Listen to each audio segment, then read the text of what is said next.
In just 1 week, Iran managed to violate the nuclear deal twice. In early July 2019, Iran enriched uranium beyond the purity threshold set by the JCPOA and stockpiled more of it than allowed under the terms of the agreement. According to Iranian officials, this was a response to the US withdrawal from the deal. Some have suggested that the breach is a political move designed to pressure Europe, China, and Russia to compensate Iran for the damage done to its economy by the new US sanctions. President Trump claimed the Iranians are playing with fire, but the standoff was at an even more dangerous point just weeks prior.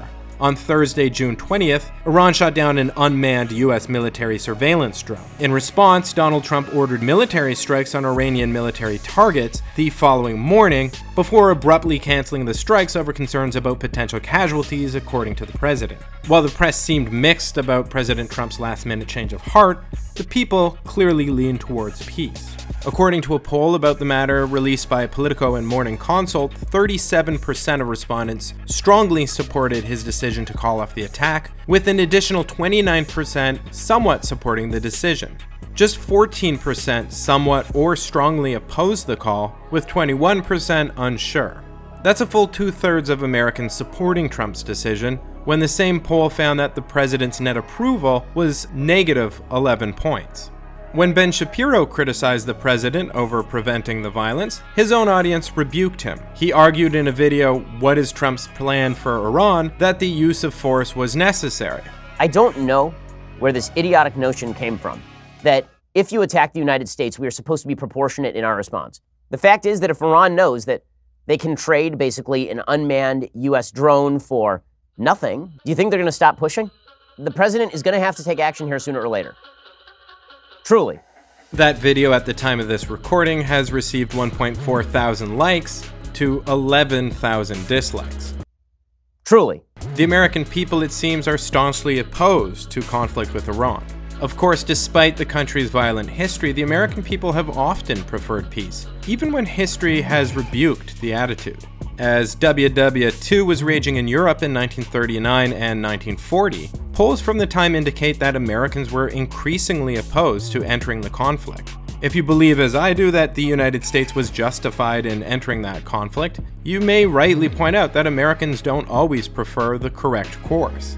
But in the case of Iran, I believe Americans are absolutely correct in their desire to avoid a confrontation. As the great Edwin Starr put it, war. What is it good for?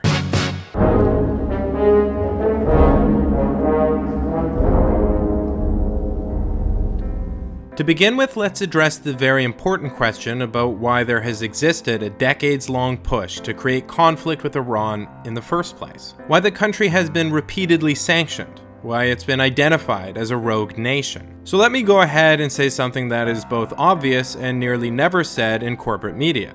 The United States has consistently pursued a foreign policy of regime change by any means necessary for oil-rich countries that refuse to allow multinational corporations to extract their resources. Whether by assassinations, sanctions, or direct armed conflict, the US government has consistently used its overwhelming military, intelligence, and diplomatic power to quench the thirst of oil companies. After Hugo Chavez was elected president of Venezuela, he used his oil revenues to combat inequality and managed to reduce poverty by 20%. As part of the effort, he nationalized all oil production, eventually forcing the world's largest oil companies, several of them American, to cede their oil fields to Venezuelan state control. In 2002, he was briefly ousted from power by a coup attempt directed by the CIA. And other attempts were made on his life as late as during the Obama administration, at least according to Chavez. The US also placed severe sanctions on the country, which in combination with falling oil prices has crippled the Venezuelan economy. Now we see those economic problems used as an excuse to call, yet again, for regime change after Chavez's chosen successor has continued to refuse to accede to American oil interests. The Bolivarian government of Venezuela is by no means utopian, but it's hard to argue that there exists a humanitarian purpose to pursue regime change there, but not one in the Orwellian nightmare state of North Korea, where there are few natural resources worth extracting. Nor in Saudi Arabia, which has among the world's largest proven oil reserves, all open for business for multinational corporations, and benefits from significant military aid by the United States to prop up a government described by the CIA's World Factbook as an absolute monarchy, with an Islamic Sharia legal system and no political parties. Saudi Arabia's oil indeed goes a long way. As is well known, 15 of the 19 9/11 hijackers were Saudi nationals, so is Osama bin Laden, and today Saudi Arabia's religious influence and actual funding continues to fuel Islamic terrorism worldwide. As Adam Weinstein explained in a 2017 article in the Huffington Post, out of the 61 groups that are designated as terrorist organizations by the US State Department, the overwhelming majority are Wahhabi-inspired and Saudi-funded groups, with a focus on the West and Iran as their primary enemy. Only 2 are Shia, and only 4 have ever claimed to receive support from Iran.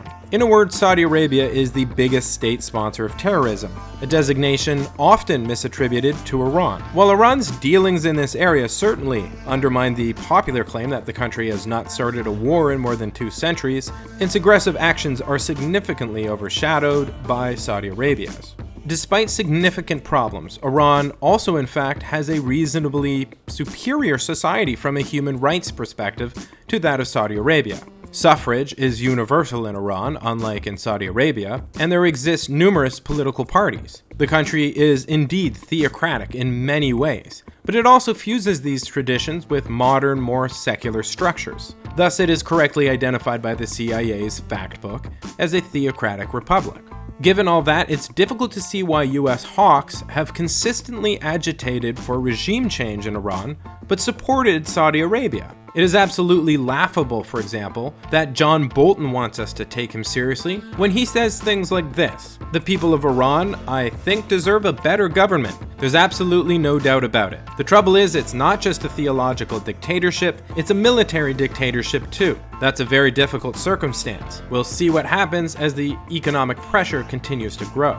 Iran's people indeed deserve a better government, but their government is quite obviously at least as good as that of America's close trading partner, Saudi Arabia. But Iran has committed one violation that US interests have far more trouble forgiving. Iran ranks as 4th in the world when it comes to proven oil reserves, and it nationalized the industry after the Islamic Revolution in 1979. As an opponent of Israel, a regional rival to Saudi Arabia, and a historical victim of American aggression many decades ago, Iran's history and geopolitical status offer multiple reasons for US opposition. But at the end of the day, fossil fuels are the central reason why regime change is pursued, not the excuses propagated by neocons like John Bolton.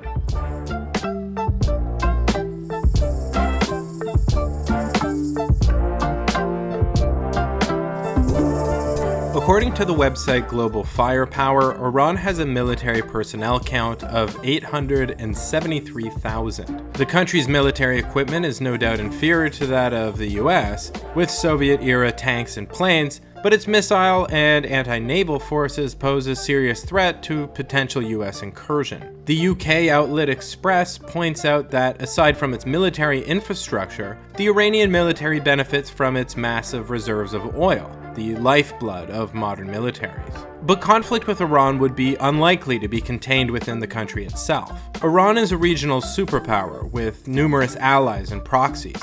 As Seth Frantzman of the National Interest points out, conflict with Iran would not only be fought on Iranian soil, but could extend into Iraq, Syria, Lebanon, Israel, Saudi Arabia, Yemen, the Persian Gulf, and Gulf of Oman, engulfing the region in war. Indeed, Iran enjoys strong relations with Lebanon, Syria, and the Palestinian Authority, as well as groups like Hezbollah and the Houthi rebels in Yemen. Iranian militias have played a significant role in Syria's civil war and maintain a presence there and in Iraq. Beyond that, Iran could be potentially supplied with intelligence, equipment, and money from America's chief adversaries, China and Russia, both of which have boldly seized upon opportunities for expanding their global influence and undermining US hegemony. Both also have diplomatic and trade relationships with Iran. Iran has even been frequently discussed as a potential member of CSTO, the Warsaw Pact of modern Russia. While the US invasion of Iraq has been generally considered to be one of the the worst foreign policy blunders of all time, conflict with Iran would be almost certainly worse.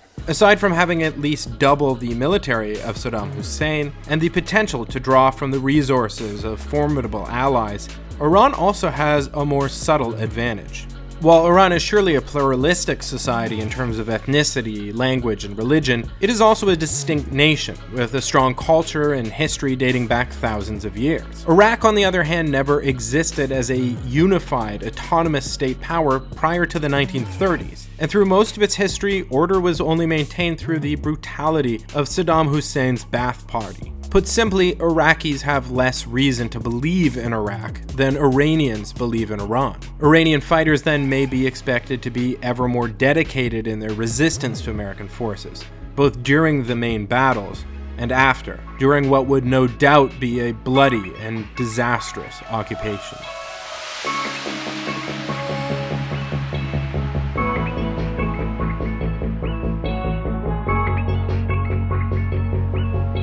Finally, let us consider the morality of such an incursion, a subject both worthy in itself and of significant practical consideration, seeing as it would affect U.S. public opinion. That in turn is a practical consideration, as a U.S. invasion force must contend not just with opponents on the battlefield, but with political opponents at home, who through democratic mechanisms are capable of lowering morale, cutting funding, and forcing withdrawal. As mentioned in the intro, war with Iran is incredibly unpopular. Will that hold? Very likely. Unlike in WW2, but much like in Vietnam, the US would have extreme difficulty in maintaining any kind of moral high ground in a conflict with Iran. Iran, though a formidable regional power, is in no way a serious threat to the United States.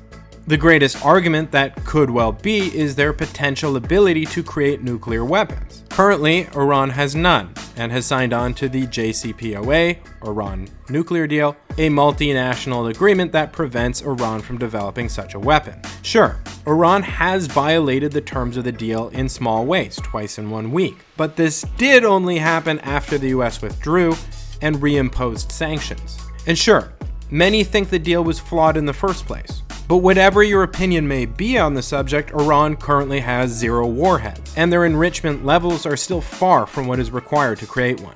The United States has an estimated 3,800 warheads, while its close ally in the region and Iranian adversary, Israel, has an estimated 80 warheads, despite its government's policy to neither confirm nor deny this information. If these are the facts, and they are, where should a red line be drawn? So it's natural to ask the awkward question, by what right do the United States and Israel maintain nuclear stockpiles while simultaneously threatening the use of force to prevent Iran from doing the same? Perhaps Iran is precluded from that right because of their aggressive actions, like funding, arming, and supporting terrorists. The US, of course, has done the same, at greater magnitudes and for a longer period of time.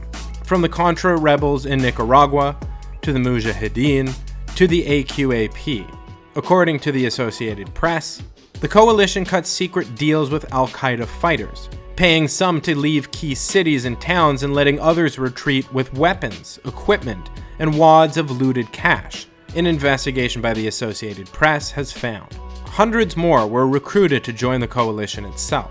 These compromises and alliances have allowed al-Qaeda militants to survive to fight another day, and risks strengthening the most dangerous branch of the terror network that carried out the 9/11 attacks. Key participants in the pact said the US was aware of the arrangements and held off on any drone strikes.